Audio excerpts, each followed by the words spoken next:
this one this way. You need a loud. You need a loud. I will. Put this one this way.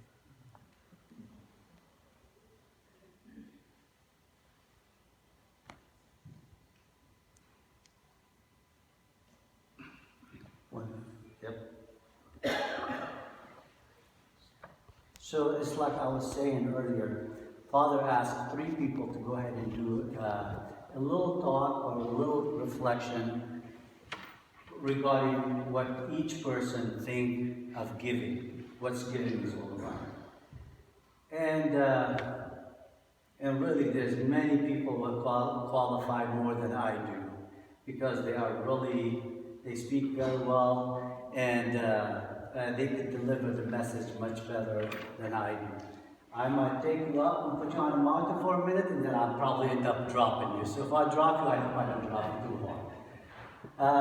I'm going to start with a little story as I experienced it in the last few weeks.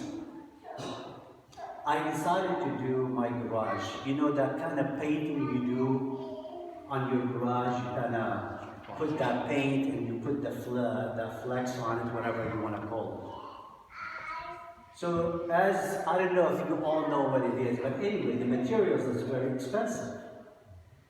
And it comes with a certain direction. And I've done it before. Except the last time, I did not follow the direction on it.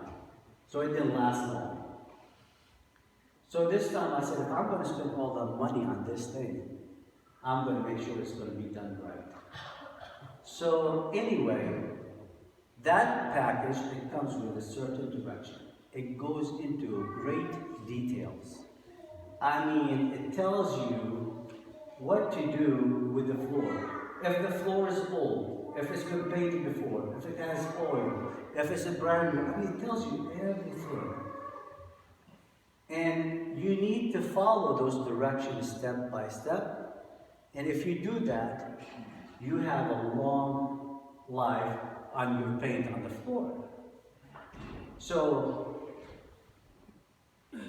if that thing did not come with direction, it'll be a little bit of a chaos. It's not going to last. And since it comes with the direction, if you don't read it and if you don't follow it, you're not going to end up with a good thing. So, as all of us will agree, that direction is very important. And the thing is, you can't say, I'm going to follow this step and not follow this step. Because this step, preparation to this step. And so as all of us will agree, that direction is it's a must. And the same thing, with the Bible. I mean, this is a direction. And it was written for us as stories how to live our lives. Some people, they say, they take a little bit of it and they don't follow the rest. We have to make a decision in our life. This is essential to our life. I mean, that's what every person has to make. Me, you, or anybody else. You have to say, this is essential. You can't say it's a halfway, this is, okay, half of it is good, half of it is bad. One time I was reading a book, it was written, I didn't know who was the author, and he talks about Christ. And he made they talk trying to convince you who is Christ. And then he'll give you the final thing. It's either 2 things. Either he's a liar, or he is the Son of God. It's your choice to make. And if you read this one, and you'll know what it is. But you have to make a decision. And in the beginning of this Holy Bible, it talks about, in the book of creation, it talks into how God prepared the universe. how he said, "Let it be light," it became light, or the firmament, it was nothing but void. And all, sometimes you say, yeah, he was doing that, but what is it? It's a gift. He was preparing it for humanity, for the animal, for the land, he was preparing it as a gift.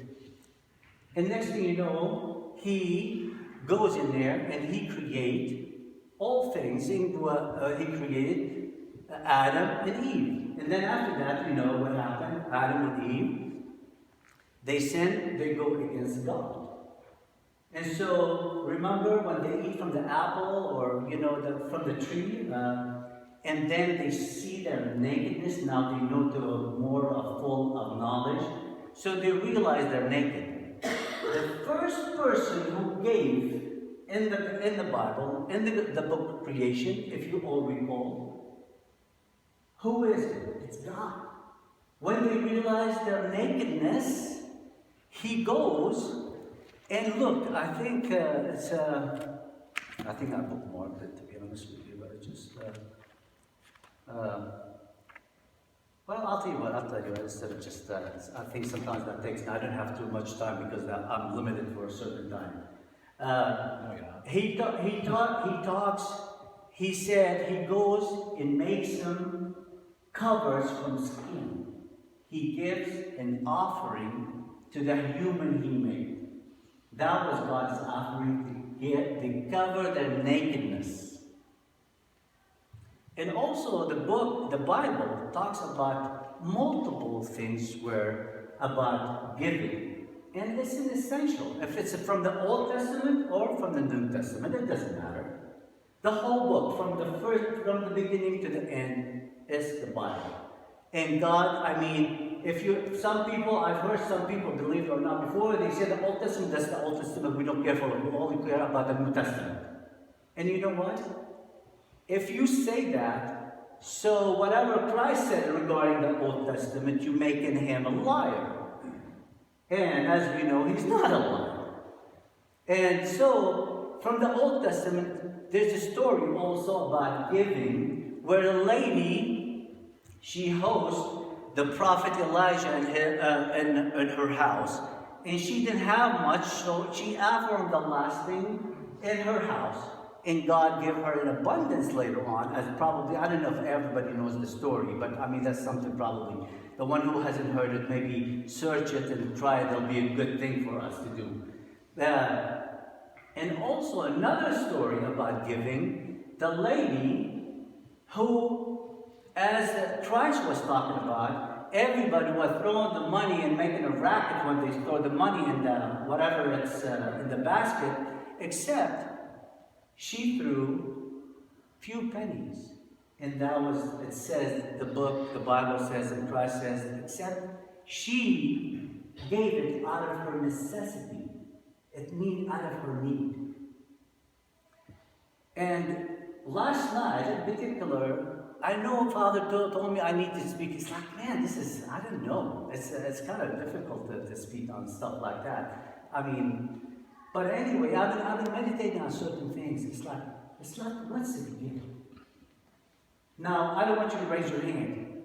I know every one of us here had an old clothing and said, I need to donate it to the homeless. And really, I did that. Many people did that. And I was telling Jason last night, I said, you know what? For the last few days, man, I thought I was doing something good. But you know what? I was throwing my trash to somebody else. I wasn't giving. I was cleaning my closet, even though they were new, I didn't wear them. But I didn't want them. I didn't need them. So if I come and give it to you, there's nothing about it. There's nothing great about it. I gave it because I want to trash it. You just helped me to clean my closet. I gave you that thing, but I did not give it out of my heart. One more story I got to tell you, because I think stories is amazing and they're so wonderful, because sometimes the stories, they touch the heart sometimes than people doing and coming up with certain things. And in this story, it kind of touched my heart. Maybe some of you seen it. It was a story about a homeless person. He was laying on a bench and taking a nap. And these guys don't go around and they videotape those homeless to see what they're going to do with their money. This guy, he's sleeping, taking a nap. And they go and they put, I don't know, $100 or something. So as he wakes up, he sees, he looks around, he's like, where's that money came from? He was thrilled. He was very happy. The man gets up, he goes to the store. They follow him in the camera. And he goes in there, he comes out with like 4 or 5 bags. I don't know what he bought, And he goes to the same seat where he was sitting. And next thing you know, the guy who was doing the camera with his friends, he goes and he sits next to him on the phone. He was talking to somebody. It's like, man, I'm going to lose my job. I'm sorry. He said, you know what? They're going to kick me out of my apartment. I need he sent the money, but I forgot. They're going to kick me out of that, and I have kids, and I barely cannot feed them and all that stuff. So who's sitting, watching, listening to this guy on the phone? This homeless guy. And he started talking to him, and it just being engaged in a conversation. And next thing you know, that homeless guy, the one who didn't have anything, he had that thing, and he bought somebody gave him money. He goes to the store. That homeless person goes to the store. He told him, stay here, I'll be back. He said, where are you going? He said, stay here, I'll be right back. He goes back to the store. And he returned those items to the store and comes back with the money. And he gives it to the guy. That's the way to give. I'm standing right here telling you about this stuff. I lack this. I'm not preaching to you. I'm not saying anything to you. But this is the heart of giving. It just, and sometimes, when you hear somebody talking about giving, it really rubs us wrong. This is the honest truth. Sometimes I hear, Father, you know what I say? I say, oh, they get to the flag. Oh man, you're driving me crazy. Give me, everything. But you know what? It is good to be reminded. The same way, if we don't sit down among our friends and continue to talk about God, we grow cold. And when we grow cold, this is a dead body. You touch a dead body, it's cold. So we either gotta be hot, fired up, or we're gonna be cold as dead. So may God help us. It helped me too, because I need it as much as everybody else needed. And thank you. God bless all of us.